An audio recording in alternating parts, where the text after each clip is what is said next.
পবিত্র রমজানে সবাই যখন পরিবার সহ বাহারে ইফতারি আয়োজন করছে, তখন হাহাকার চলছে শহীদ মিলন হাওলাদারের বাড়িতে। ইফতারি কিনতে 500 টাকার জন্য ছোটাছুটি করছে এদিক সেদিক, কিন্তু সহযোগিতার হাত বাড়িয়ে দিচ্ছে না কেউই।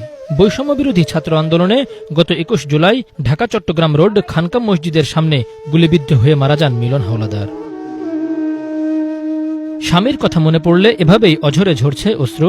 পরিবারের একমাত্র উপার্জনকারীকে হারিয়ে দিশেহারা সবাই। ছোট্ট শিশু শুধু কেঁদে কেঁদে বলে, আমার বাবা শহীদ হয়েছে। অবুঝ শিশু ও প্রতিবন্ধী বাবার বুক ফাটা আর্তনাদে জানান দেয় কতটা অসহায়ত্বের জীবনযাপন করছে তারা। আমার ঘরে চাউলও নাই, কষ্ট এবং চলতে পারছে। আমার এই পরনের একটা বেচি বানাম, সেই টাকাটাও নাই।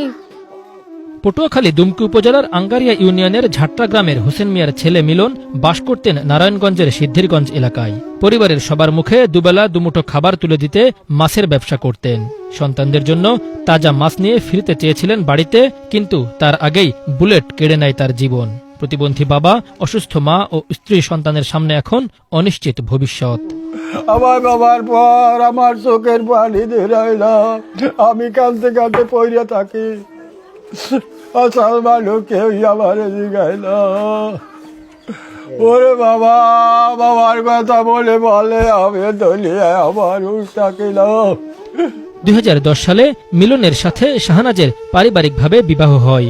স্ত্রী শাহনাজ দুটি সন্তান আর শ্বশুর শাশুড়ির মুখে দুমুঠো অন্ন জোগাতে সকলের সহযোগিতা ও কর্মসংস্থানের সুযোগ চেয়েছেন।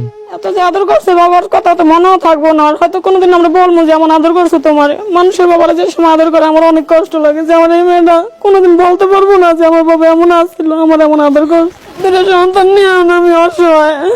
আমার তো একটা সুখের সংসার আছিল, সাজানো গোছানো একটা সংসার। স্থানীয়রা নিজেদের সাধ্যমতো সহযোগিতা করছেন বলে জানিয়ে সমাজের বিত্তবানদেরও সহযোগিতার হাত বাড়িয়ে দেওয়ার আহ্বান জানিয়েছেন।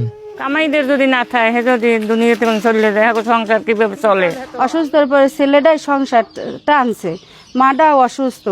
আবার যে ওই যে ছেলে মেয়ে দুইটা যে কিভাবে ওরা মানুষ করবে, বউটা ওই অল্প বয়সে বিধুপ হয়ে গেছে।